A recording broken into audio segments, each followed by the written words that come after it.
नमस्कार दोस्तों, OCN network में आपका स्वागत है। मैं हूं ओमकार चौधरी।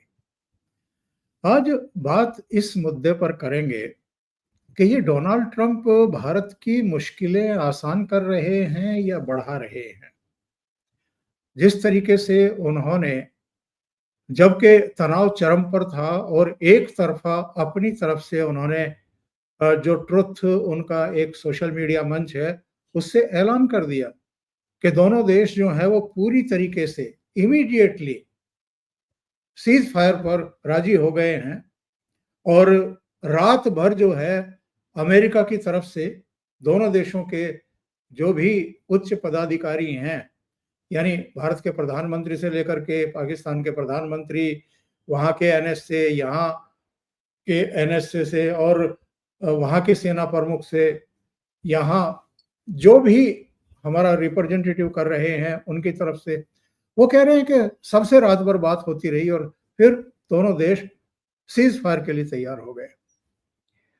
हमारी घोषित नीति है, हम बायलैटरल इश्यूज को एक दूसरे से बातचीत के जरिए ही सुलझाते हैं। किसी तीसरे की दखल हम कभी भी स्वीकार नहीं करते हैं। तो डोनाल्ड ट्रंप अपनी तरफ से ये घोषणा कैसे कर सकते हैं? अब पूछा जा सकता है कि डोनाल्ड ट्रंप कौन है? क्या वो पाकिस्तान के प्रतिनिधि हैं? क्या वो हिंदुस्तान के प्रतिनिधि हैं? फिर उन्होंने जिस तरीके से ये सब घोषणाएं की हैं और अभी भी उनका फिर से एक मैसेज आ गया सोशल मीडिया मंच पर कि साहब मैं 1000 साल पुरानी कश्मीर समस्या को सुलझवा दूंगा। और शायद उनको एबीसीडी भी पता नहीं है इस पूरी समस्या की, और वो इसको 1000 साल पुरानी समस्या बता रहे हैं।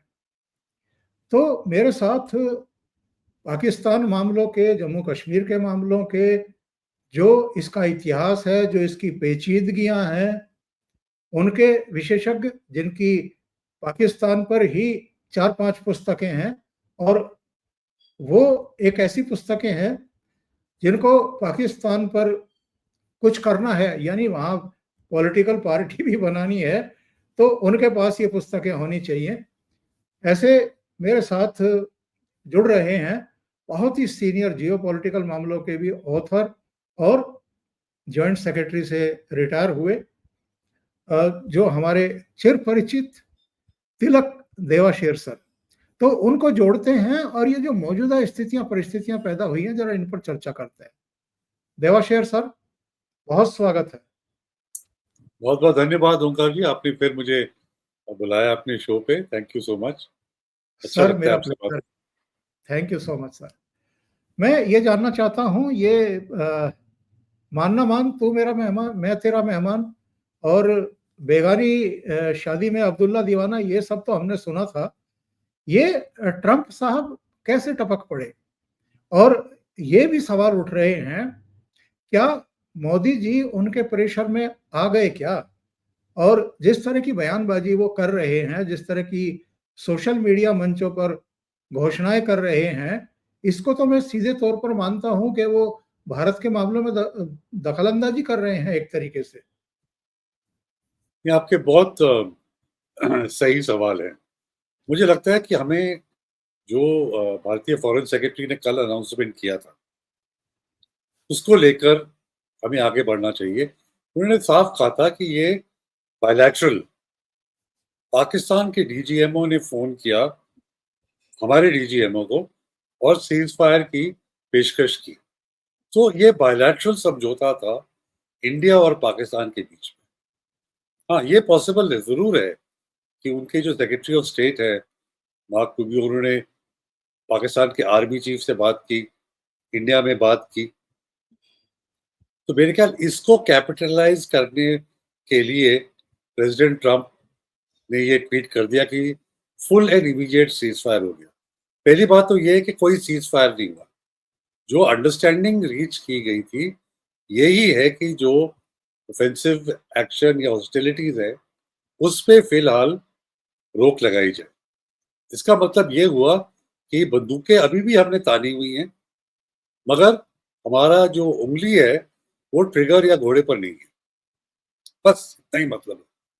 कल दोनों डीजीएमओ मिलेंगे और सीज फायर के बारे में आगे बातचीत करेंगे कि सीज फायर करने के लिए कंडीशंस होती हैं, क्या कंडीशंस हैं, क्या हम पेशकश करेंगे, क्या वो बोलेंगे, ये कल डिसाइड होगा। तो ये सीज फायर नहीं है, और जो प्रेसिडेंट ट्रम्प ने अनाउंस किया full and immediate cease fire, ये सही वो नहीं है। और दूसरा, उस पर क्रेडिट लेना कि यूएसए ने ये करवाया, जब आपस में बातचीत कर रहे हैं इंडिया और पाकिस्तान, तो ठीक है, आप फैसिलिटेट कह सकते हैं, बट कि उन्होंने करवाया, ये मुझे लगता है कि कहीं ना कहीं से ये कोई ज्यादा ही बढ़ चढ़ के क्रेडिट लेने की बात है। और इंडिया ने कोई रिएक्शन नहीं दिया स्टेटमेंट पर कि अगर अग्रीमेंट होती या अगर कुछ होता, इंडिया ने इसके बारे में कुछ कहने की जरूरत ही नहीं समझी कि वो कह रहा है चलो कहने दो। पर हमें मालूम है और पाकिस्तान को मालूम है कि उन्होंने हमें अप्रोच किया था, डीजीएमओज ने, कि सीज फायर बात करते हैं। और एक ये मुद्दा भी है कि क्यों, क्योंकि मुझे लगता है प्रीवियस नाइट जो पिछली रात गई, उसमें पाकिस्तान की काफी ठुकाई हुई, खास तौर पे जो नूर खान एयरबेस है और जहां पाकिस्तान की कमांड अथॉरिटी है, और सरगोदा एयरबेस पे जो अटैक हुआ, जहां उनकी न्यूक्लियर स्टोरेज है, इससे यस पाकिस्तान घबरा गया और उसने फिर ये पेशकश की।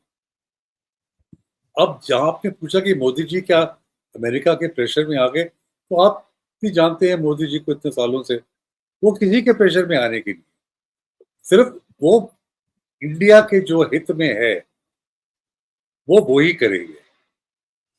दुनिया इधर की उधर हो जाए, किसी का भी प्रेशर आ जाए, कोई कुछ भी कहे या ना कहे, मोदी जी इधर से उधर नहीं हिलने वाले। आपको याद होगा कि ट्रम्प जो पहली उनकी एडमिनिस्ट्रेशन थी, तो जब मोदी जी गए थे, तो उन्होंने ओपनली कहा था कि मैं कश्मीर का मसला पाकिस्तान और इंडिया के बीच में हल कर सकता हूँ। तो मोदी जी ने एक बहुत अच्छी बात कही थी, उन्होंने कहा था कि हम दोनों, अब इंडिया और पाकिस्तान मेच्योर कंट्रीज हैं, हम अपने दोस्तों को ये तकलीफ नहीं देना चाहते कि वो हमारी इस बीच में आए, ये मसला हम खुद निपटा लेंगे।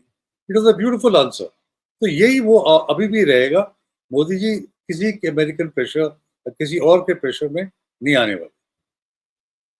सर, मैं थोड़ा-सा पीछे ले जाना चाहता हूँ, सेंसिटिव सवाल है लेकिन मेरा करना बनता है और आपसे, आप जैसे सुलझे हुए आदमी से मार्गदर्शन लेना भी अच्छा लगेगा। सितंबर में जब प्रधानमंत्री अमेरिका गए थे, तो वहाँ पर उनकी मुलाकात हुई थी अ, जो बाइडेन से, और जब वो राष्ट्रपति थे। उससे पहले डोनाल्ड ट्रंप ने ये ऐलान कर दिया था कि मेरे मित्र जो हैं वो आ रहे हैं और उनसे मुलाकात होगी। लेकिन चूंकि चुनाव का मौसम था, कुछ समय बाद मतदान होना था अमेरिका में, प्रधानमंत्री नरेंद्र मोदी ने अवॉइड किया डोनाल्ड ट्रंप से मिलना। उसके बाद जब वो अमेरिका की विजिट पर गए, इनके बुलावे पर गए, अलग-अलग राष्ट्र प्रमुखों से उनकी मुलाकातें हो रही थी। हमारे भी राष्ट्र प्रमुख जो प्रधानमंत्री मोदी, चौथे नंबर पर उनकी वहाँ मुलाकात हुई। कम से कम 2 मुझे याद है जिनको व्हाइट हाउस के गेट पर आकर के राष्ट्रपति डोनाल्ड ट्रंप ने उनको रिसीव किया था। इस बार ये सवाल उठे थे कि उन्होंने मोदी जी को गेट पर आकर के, बाहर दरवाजे पर आकर के रिसीव नहीं किया है।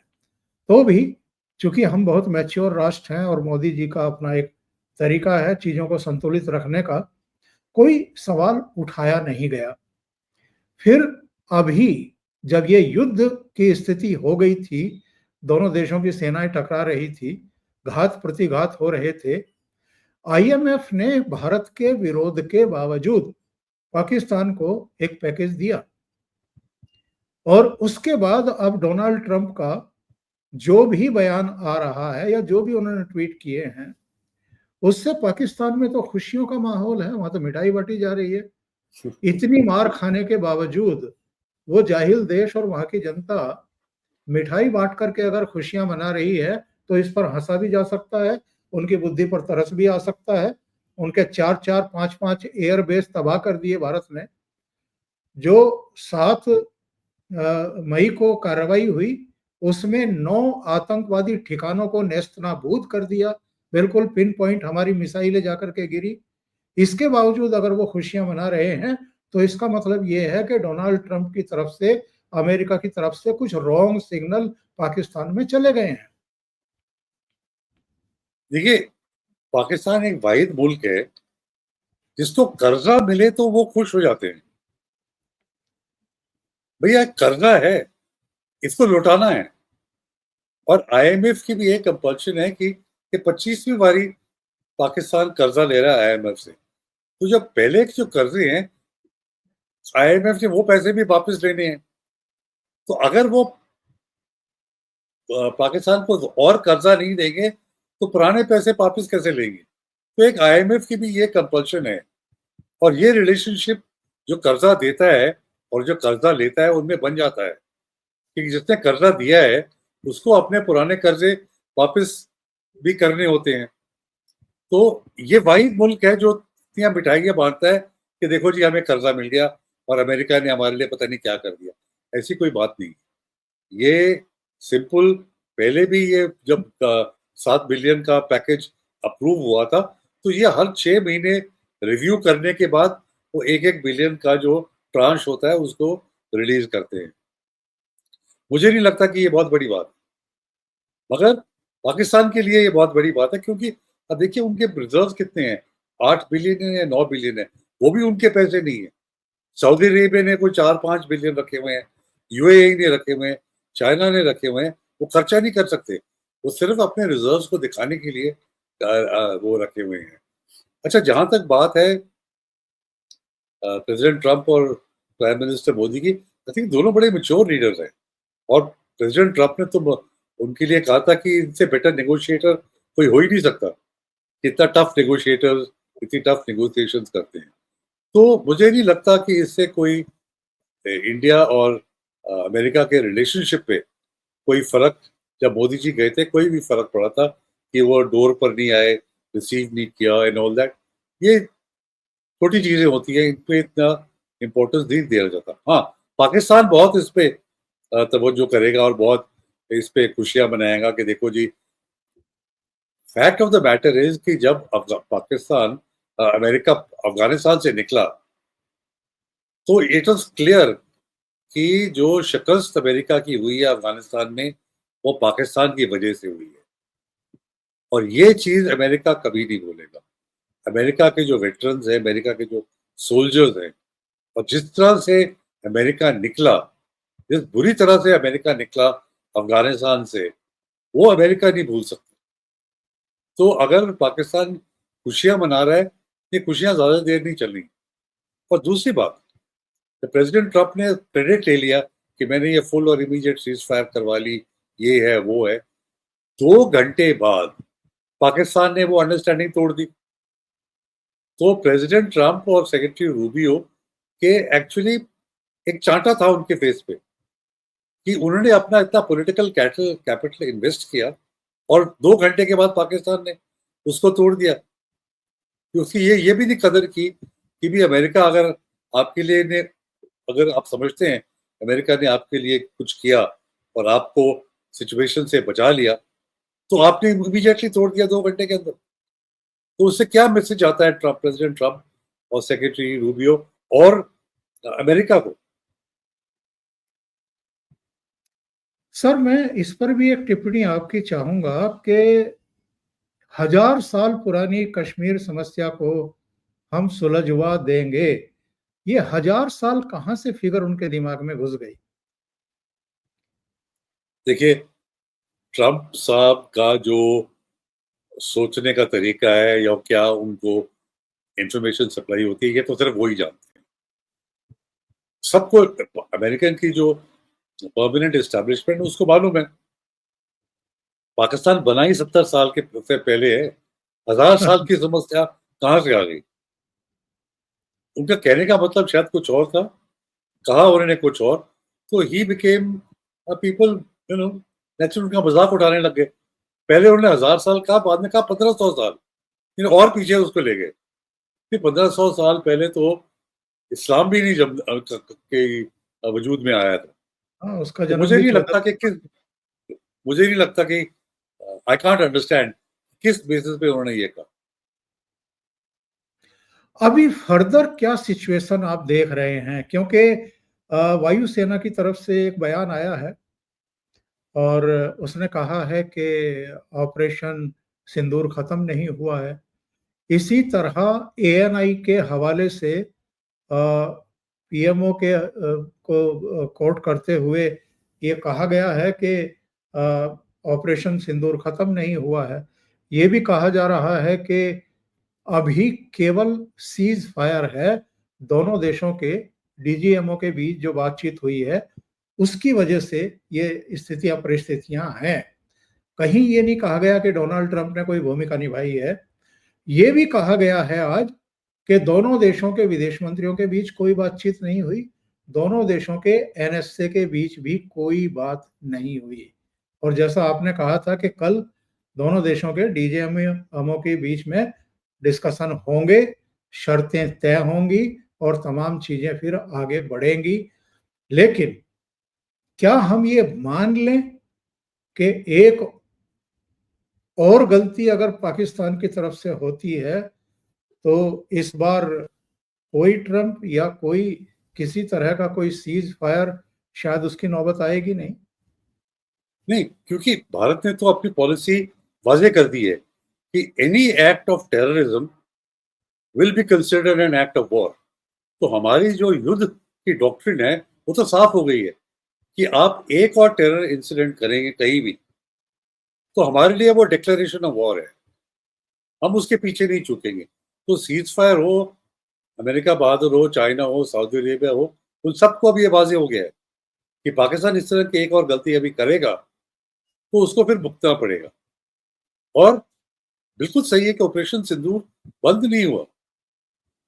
जब तक cease fire, formal cease fire दोनों साइड्स अग्री ना करें, उसके कंडीशंस ना तय करें।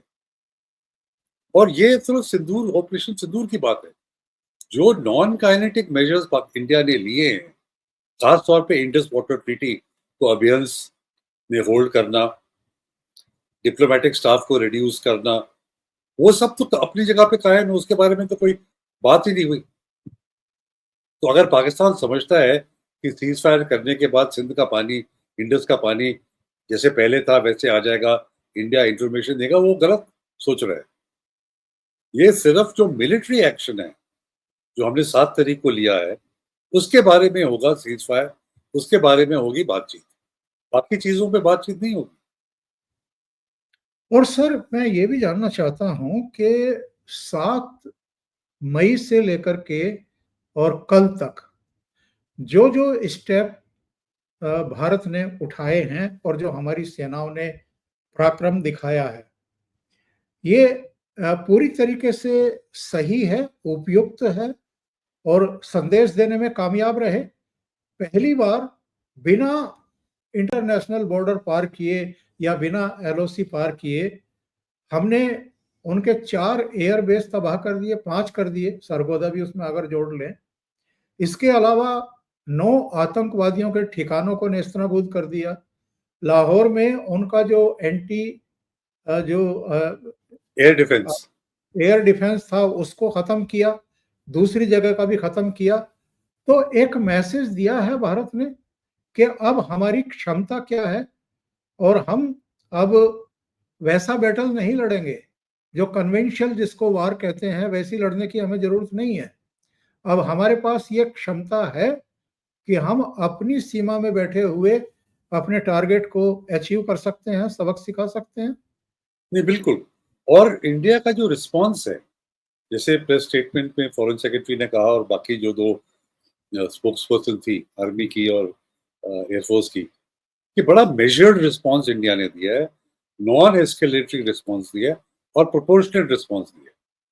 कि पहले 7 तारीख को तो सिर्फ जो टेरर हेवंस थे, तो खास तौर पे भावलपुर, जैश ए मोहम्मद का और ये मुरीद के लश्कर का, उनको टारगेट बनाया और हिजबुल मुजाहिदीन का। तो बड़ा ही प्रोपोर्शनेट रिस्पॉन्स था, क्योंकि हमारा जो ऑब्जेक्टिव, जो लक्ष्य था कि पहलगाम में जो आपने आतंक फैलाया है, उससे उसकी हमने अपने को बदला लेना है, और वही हमने किया। और आपने सही कहा, जब लोग कहते हैं युद्ध है कि नहीं युद्ध है, कोई लीव नहीं कैंसिल हुई इंडिया में, कोई मोबिलाइजेशन नहीं हुआ, ट्रेन जैसे ट्रुप्स बॉर्डर पर लेकर जा रही हैं, टैंक्स मूव कर रहे हैं, ऐसा कुछ नहीं हुआ। माहौल बिल्कुल नॉर्मल की तरह है।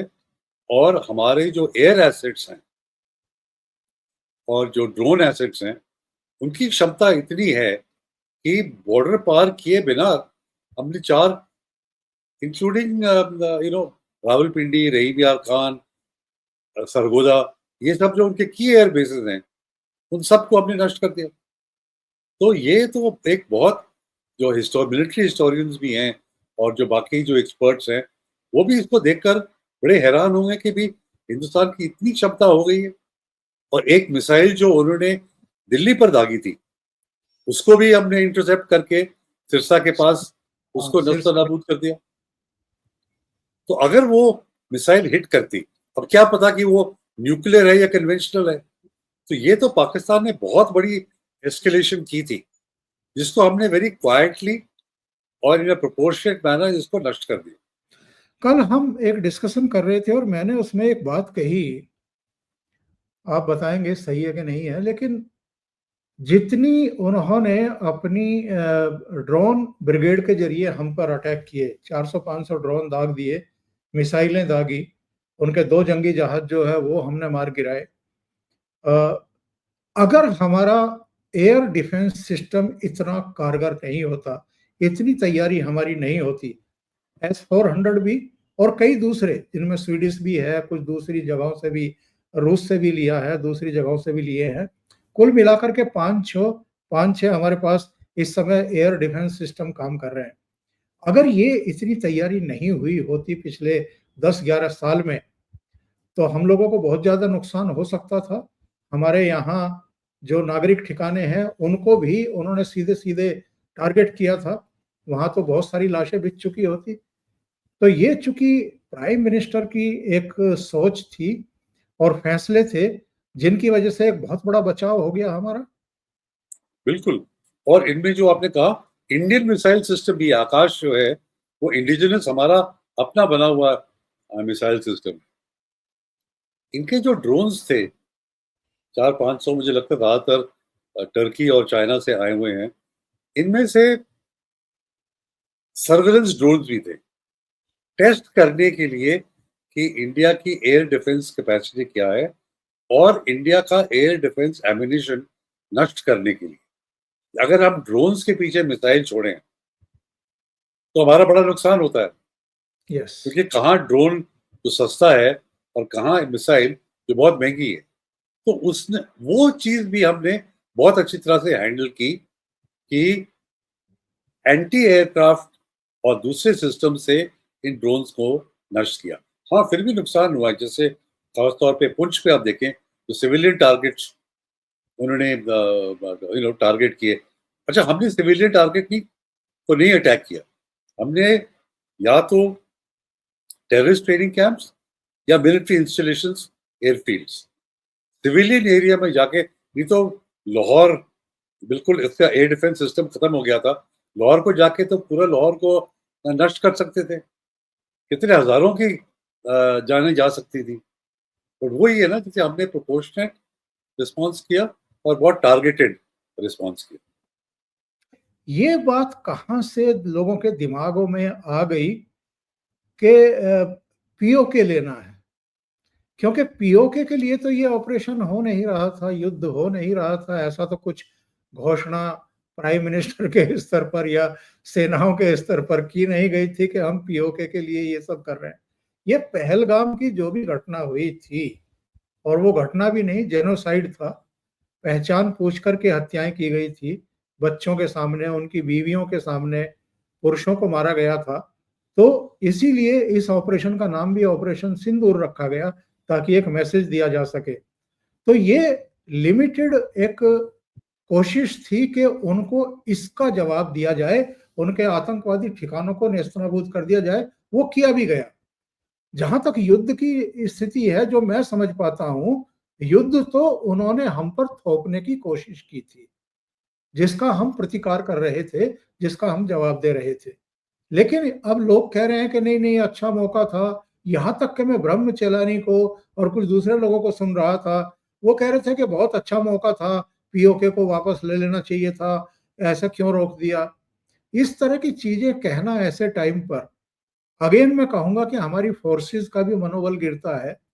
और जो सरकार इतने संयम से स्टेप ले रही है, कहीं ना कहीं उस पर भी, उसकी निष्ठा पर, उसकी मेहनत पर, उसके संतुलन पर, उसकी रणनीति पर भी आप सवाल खड़े करते हैं। नहीं, बिल्कुल, क्योंकि ऑब्जेक्टिव लिमिटेड था।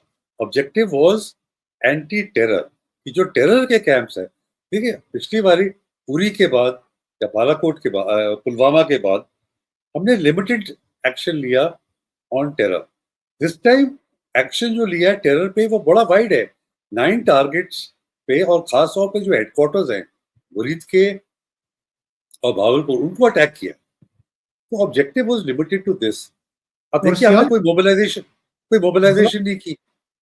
जी जी, पाकिस्तान ने तो मोबिलाइजेशन की थी। क्वेटा और पेशावर के जो डिविजन थे वो अपने बॉर्डर पे मूव कर दिए, उनकी तो मोबिलाइजेशन थी। हमने कुछ मोबिलाइज नहीं किया क्योंकि हमारा ऑब्जेक्टिव वो नहीं था। एक भी सोल्जर या boots on the ground Pakistan की जमीन पे नहीं गए। तो लोगों को ये ख्याल आना कि हम पीओके ले सकते थे या पीओके लेना चाहिए था, मैं भी सरप्राइज हूँ, मैं भी हैरान हूँ कि सरकार ने कभी इसके बारे में जिक्र नहीं किया।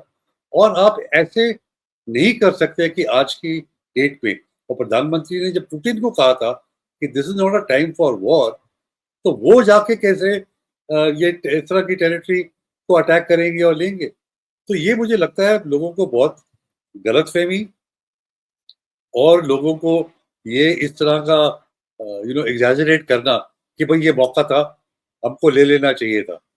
अब मैं बिल्कुल मानता हूँ कि ये सेना का मनोबल इससे लोअर होता है, इससे गवर्नमेंट कई भी प्रेस्टीज जो है, जो गवर्नमेंट कोशिश कर रही है करने के लिए और बहुत सक्सेसफुली किया है, उसको डिट्रैक्ट करती है।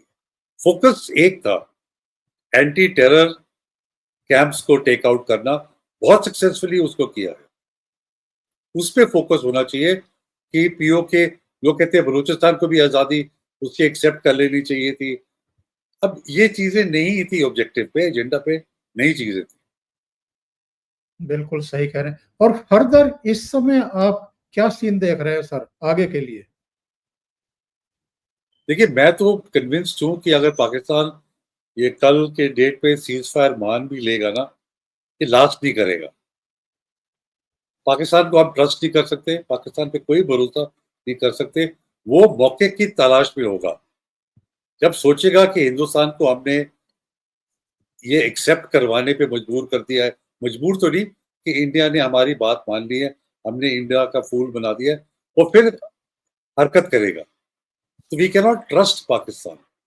तो मैं तो कन्विंस्ड हूँ ये सीज फायर अगर होता भी है, पहले तो ये पता भी नहीं कि होगा, कि जो कंडीशंस इंडिया रखेगा या जो कंडीशंस वो रखेगी, क्या कंडीशंस होंगी पता नहीं। तो जो भी है, पाकिस्तान इनको नहीं मानेगा और पाकिस्तान फिर गड़बड़ करेगा कुछ ही दिनों के बाद। और क्या ट्रंप को कोई मैसेज देने की जरूरत है, या दे दिया खामोश रह करके? खामोश रह के दे दिया। अगर ट्रंप को नहीं समझ आएगा, बाकी जो उसके इर्द गिर्द लोग हैं, जो वाइस प्रेसिडेंट हैं या सेक्रेटरी ऑफ स्टेट हैं, वो समझ गए हैं कि इंडिया ने जब खामोशी इख्तियार की है तो इसका क्या मतलब है। और होपफुली थैंक यू। आगे से जाके प्रेसिडेंट साहब सोच विचार करके ही कुछ आगे आगे कहेंगे। Thank you so much sir, आपने इतना समय निकाला ओशियन नेटवर्क के लिए और महत्वपूर्ण बिंदुओं पर चर्चा की। Thank you so much. Thank you very नमस्कार। मच। जय हिंद। जय हिंद सर।